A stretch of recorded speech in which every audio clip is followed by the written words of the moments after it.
Part 5. Record Keeping. There is no group ledger or complex system of accounts at the group level. The closing balance of the loan fund is simply announced, remembered by all members, and if desired, noted in a notebook at the end of each meeting. In order to track the individual savings and loans of the members, CBSGs use a simple passbook for groups with limited literacy skills. Each member has their own passbook, which contains information about their individual share purchases and outstanding loans. The cover of the passbook contains the group name, group number, member name, and member number. The front half of the passbook tracks each member's shares, and the back half of the passbook tracks their loan transactions. The passbooks remain in the cash box in between meetings to ensure there are no modifications to the records outside the meeting. Record keeping is an activity of the whole group, not just the management committee. It is the responsibility of the management committee to ensure that all transactions and records are clear and that all members understand the process.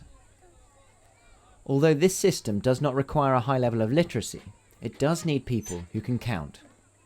The facilitator must ensure, before the group initiates its financial activities, that everyone on the management committee is able to count properly. This section provides an overview of the passbook-based record keeping of CBSGs through the example of Juma. Savings records. The savings record is based on a pictorial system using a stamp. When each member buys from 1 to 5 shares at the meeting, the shares are stamped into their passbook. A share is shown as a symbol, such as an arrow, star, or moon. As members make their savings contributions through purchasing shares, the record keeper stamps the correct number of shares in their passbooks, making sure that the box keeper and the member watch this and confirm that the amount is correct. Empty spaces are then crossed out on each line to prevent fraudulent entry of shares at a later date.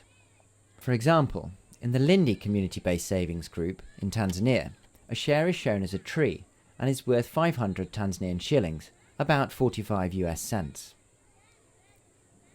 Lindi Savings Group has already had 5 savings meetings in which Juma has bought 11 shares. In other words, Juma's total savings are 5,500 shillings, 11 shares times 500 shillings each. 2 weeks later. At the time of the 7th meeting, Juma explained that he had been ill the previous week, could not work and was unable to buy shares. All 5 of the blocks for that week were crossed out by the record keeper to show that he bought no shares.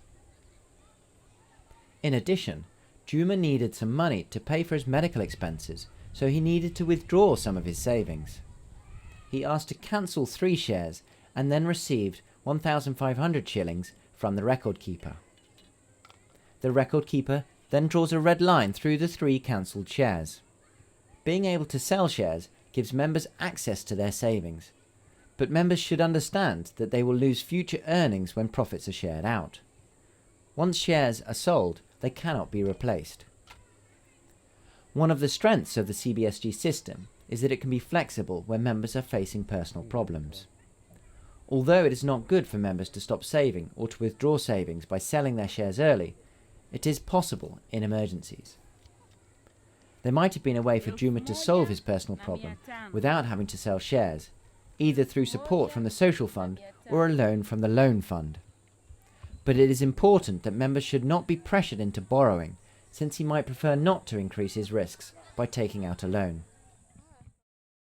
6 weeks later. By the end of the 13th meeting, the first page of the savings record is complete, and the record keeper completes the summary box at the bottom of the page. This is not absolutely necessary, and groups with particularly low numeracy skills sometimes ignore this step altogether. Nevertheless, the summary box at the bottom of each page is helpful and reduces the length of loan meetings, since the member savings can be counted more easily and quickly. By the end of the 13th meeting, Juma had bought a total of 28 shares. In the box below the share stamps, this number was entered on the line number of shares bought this period.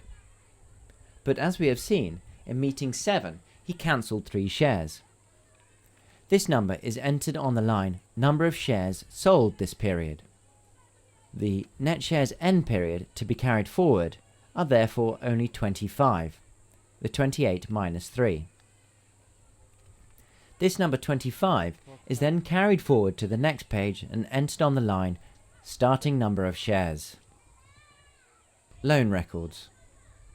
Loan meetings are once every 4 weeks, regardless of whether the group meets weekly or fortnightly.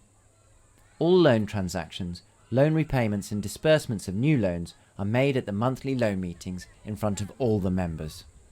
Some groups may wish to perform loan transactions more frequently, as they see the amount of cash in the loan fund grow during the month. However, groups that disperse loans at any time sometimes experience problems, as this complicates record keeping. It is better for all groups to get used to dispersing and repaying loans every 4 weeks for the whole of the first cycle, before starting on the more complicated task of managing loan taking and repayment at every meeting. The back half of the passbook records all loan transactions of the member. This is Juma's first loan, as indicated in the loan number column. He borrowed 30,000 shillings. There is no need to record the date because all loan repayments will occur at future loan meetings, which follow each other at intervals of 4 weeks. The loan is for a period of 3 months, indicated by the word end written in the paid row, 3 months in the future. Each monthly loan meeting is represented by a block in the record, marked by a thick black line. The Lindy Savings Group has a monthly service charge of 10%. The service charge is applied to the loan amount such that on his loan of 30,000 shillings, Juma will owe 3,000 shillings in service charges in 4 weeks. The record keeper writes 30,000 in the loan amount row and 3,000 in the service charge row. Juma signs this to show that he understands that he owes 30,000 shillings for the loan and 3,000 for the service charge for 4 weeks. It is, in effect, a contract. 4 weeks later, month 1.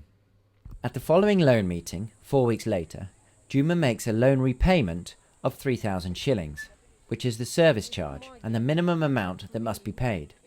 The money counter receives the 3,000 shillings. The record keeper writes 3,000 in the paid row and 30,000 in the loan amount row. The record shows that he still owes 30,000 shillings, and once again a service charge of 3,000 will be payable at the next meeting. The record keeper writes the new balance due, which is 30,000 shillings, in the loan amount row. He then adds a 3,000 shilling service charge to the amount due. Thus, once again, Juma is told that he will owe 33,000 shillings in the next loan repayment meeting, 4 weeks later. 4 weeks later, month 2. At the following loan meeting, Juma makes a loan repayment of 10,000 shillings. 10,000 shillings is deducted from the 33,000 shillings owing, which leave him with a balance of 23,000 shillings. The money counter receives the 10,000 shillings. The record keeper writes 10,000 in the paid row and 23,000 shillings in the loan amount row. He then proceeds to write 3,000 in the service charge row. His outstanding loan amount is now 26,000 shillings. In the flat method prescribed by AKF, the monthly service charge is applied to the original loan amount regardless of the remaining balance. In other words, Juma will continue to pay 3,000 shillings per month in service charges, 10% of the loan amount of 30,000 shillings, as long as the loan is active, no matter what proportion of the loan has already been repaid. 4 weeks later, month 3. After 3 months, the entire loan must be repaid, and Juma pays the full 26,000 shillings owing. The money counter receives the 26,000 shillings. The record keeper writes 26,000 in the paid row and 0 in the loan amount row.